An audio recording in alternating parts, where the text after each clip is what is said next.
Hello everyone, how's it going? So in this video, I'll be talking why insight only gets us so far and why it doesn't lead to full recovery.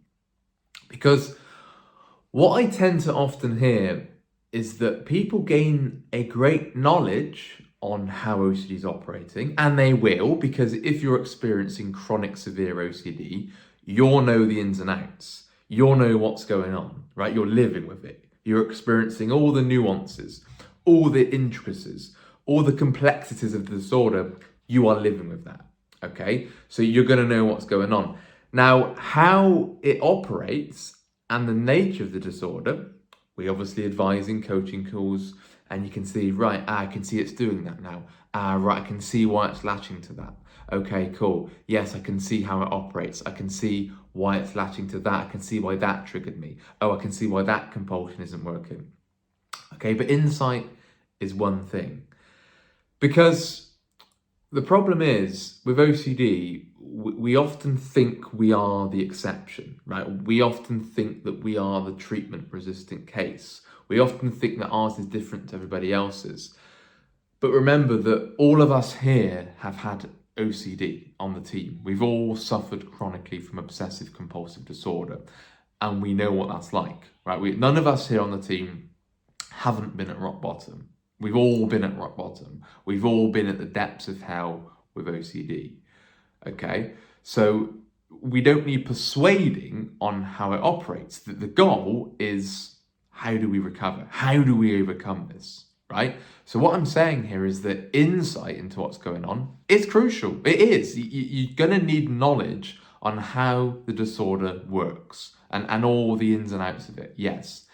But recovery lies in how do we do something about it, okay? And that's looking at what it's latching to, so the core fears, the irrational beliefs associated with the core fears, the perspectives around your worst case scenarios, how you're viewing your worst case scenario, how you're catastrophizing the worst case scenario, the compulsions that you're doing, the avoidance behaviors, the very poor life structure, the procrastination, the low frustration tolerance, the conditional self-acceptance that you're currently holding, why that needs changing to unconditional self-acceptance, because OCD is looking for that thing that you can't accept.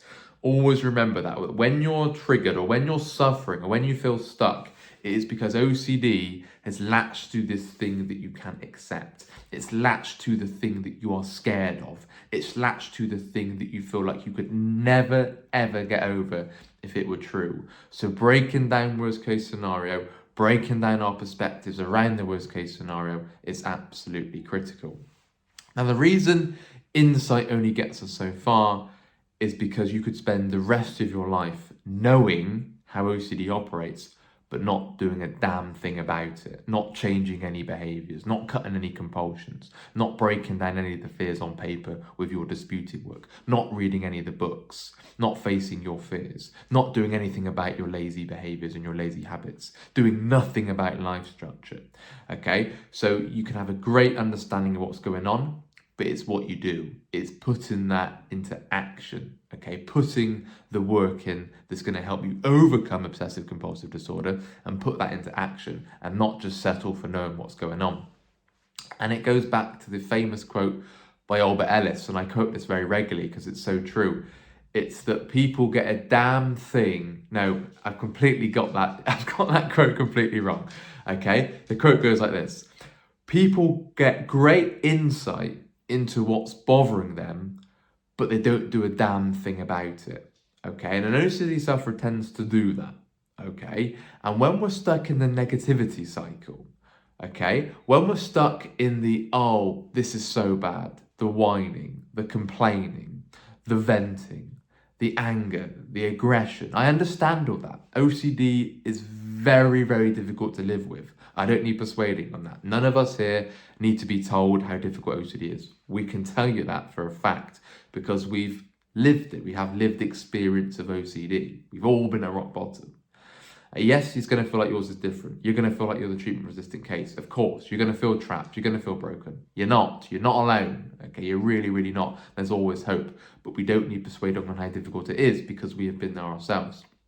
So people get a great insight into what's bothering them, but they don't do a damn thing about it. And I see that all too often. I see people tell me on coaching calls what's going on. They even answer their own questions. They even know what to do about it. They know that where they're going wrong is this irrational belief. They know they need to change this perspective on their worst case scenario. They know that this compulsion isn't helping at all.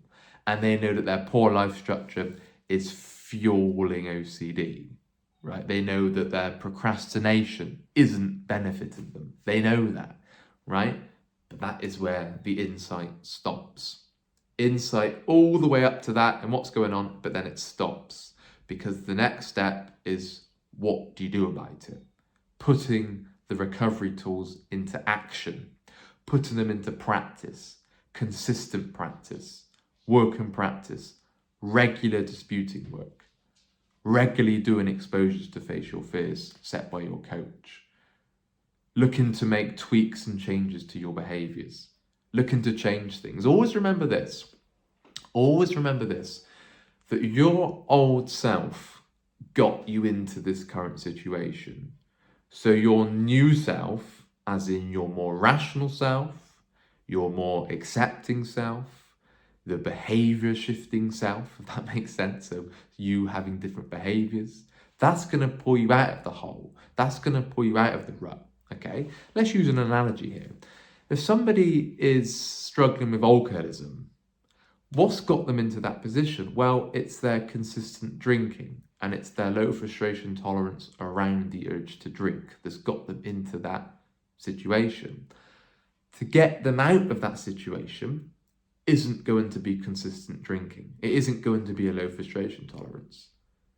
Okay? It's going to be changing around their alcohol intake and ultimately their perspectives around drinking, their perspectives around their frustration tolerance, how they can resist the urge and so on.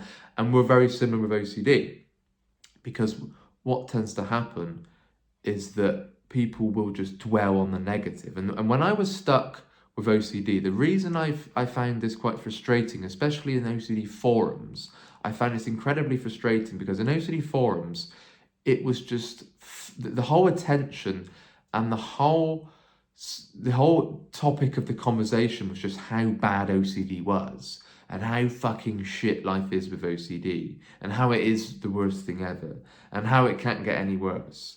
And it was just crying, whining, venting, and so on, which I understand because that was me at one stage. I was like that.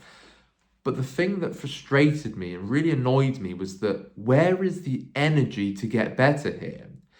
Where is the focus on actually overcoming this? We can all whine all day long. We can all focus on the negative alone and just say how bad it is. But where is the energy towards getting better? And that's why Rob's page stood out to me because although he understood what was going on there and he had compassion because he has OCD himself, so he knows what's going on, but all the energy was focused on recovery. It was focused on overcoming. And that really appealed to me because what I didn't want to be is in a situation in 20 years down the line, I'm still whining about how bad it is. I'm still complaining because OCD is such a pain in the fucking ass, right? What was that going to get me? Nothing's solved by a rant. You don't rant and then recover. You can't rant your way to recovery. You can't whine your way to recovery. You've got to make changes. This is the hand you've been dealt, I'm afraid. These are the cards you've been dealt. Make the most of it. This is all we can do. We can't just complain about things that aren't controllable. You can't cry because we've got OCD and then do nothing about it. I understand why people get upset. That was me. I used to cry all the time because of the feelings and because of the suffering. It was fucking intense. We know that. The severity, wow. The extreme suffering of OCD, wow. Right? But I had to focus on getting better. Because, and I often used to say to people that when there was so much negativity around OCD, I say, hey, let's divert this energy, this negative energy, let's divert this to getting better, okay? Let's turn this to getting better rather than focus on how shit it is. Because focusing on how shit OCD is and how hard it is a zero return investment. You do get nothing from that investment, nothing at all, no returns. If anything, you get even worse because you stay stuck and you stay whining, and you just dig yourself a deeper hole because you try and wind your way to recovery, and that won't work. Recovery is a complete mindset shift, it's a complete gratitude shift, and you adopt gratitude because you need gratitude in order to recover, to realize how lucky you are and how it could be much worse. And then you just change your views on just the little things in life, the things not to take for granted, right? Because you realize that, and that's what suffering teaches you. Suffering teaches you a lot. People often say to me, Sam, how are you so mature for 24? And that's because of suffering. I haven't just decided to develop maturity. I haven't decided just to be mature overnight like that. It's because I've had to suffer. I've had to suffer at a very young age, and with lots of guilt and shame and anxiety and panic and depression, all the suffering, all the symptoms of OCD, the moving around, the OCD morphing at 18, 19. It was very, very tough. It was the hardest journey I've ever faced in my life and probably will ever face. But the reason I'm so mature today is because I've had to suffer. And suffering does mature you, right? And the reason I've overcome this is because I've had to change things. I've had to change my views on things. I've had to change my beliefs. I've had to change my perspectives on things. I've had to change my behaviors. I've had to change my life structure. I've had to change my gratitude on things. I've had to change everything, right? Because OCD recovery is like a factory reset. Because I had a great insight into where I was going wrong, but for ages I wasn't doing a damn thing about it. Now, doing a damn thing about it equals making changes. It equals making different changes to your beliefs and looking at how that isn't making sense, looking at why OCD is latching to that, looking at why that isn't getting you very far, looking at why that venting or why that confessing or why that seeking reassurance isn't getting you very far, and ultimately doing something about it. And that takes time. You can't change it overnight, but we have to go down the route of making a change. Otherwise, we'll remain stuck and we'll remain in the negativity whining cycle.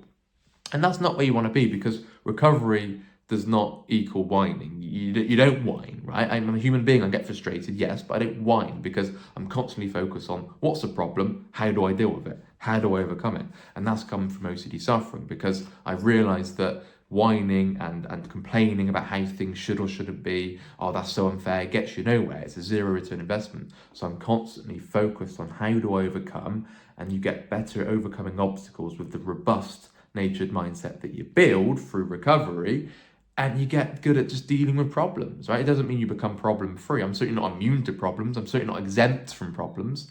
But you realize that the things in life that just doesn't work because it hasn't worked for your OCD, it hasn't worked for your anxiety recovery. So this is why these are tools for life, right? Facing fears, tools for life. Taking risks, tools for life. Being rational towards different situations in life is tools for life. Not demanding, changing them to preferences, changing them to desires and wants rather than demanding things must be a certain way. Not catastrophizing, not awfulizing, okay? Building frustration tolerance in all areas of our life. Not writing yourself off immediately after one mistake, not writing life off, having compassion towards others, not overgeneralizing in your thinking, not writing a whole community off, okay? Not saying, oh, it's shit today, it'll always be shit, right? So you're taking it one step at a time whilst trying to change the things that's got you stuck in the first place. Because if you don't make changes, if you don't take the insight and turn it into practice and action, you're going to remain stuck. So insight gets you far, but it doesn't get you far enough. Insight gets you only so far. It does not equal recovery. Recovery equals change, okay? You're going to have to change things, you're going to have to tweak things, adjust things to get yourself to a recovered state. Because whatever you're doing today, whatever compulsions you're doing today, the beliefs that you're holding today, has got you in this position. So they're going to require change, okay? They're going to require tweaking. A change is needed in order for our change in mental health and ultimately in feelings down the line, okay? If you are interested in one-to-one services, please email phil@OCD Recovery. That's phil@OCDrecovery.com, and you can get in touch with the coaches here. My name's Sam. You've got the founder of OCD Recovery, Rob, Nick, Momin, Gemma, and Elliot, all doing coaching calls. So email Phil to get in touch, and we will speak again. Anyway, take care, guys, and we'll speak again. Bye-bye.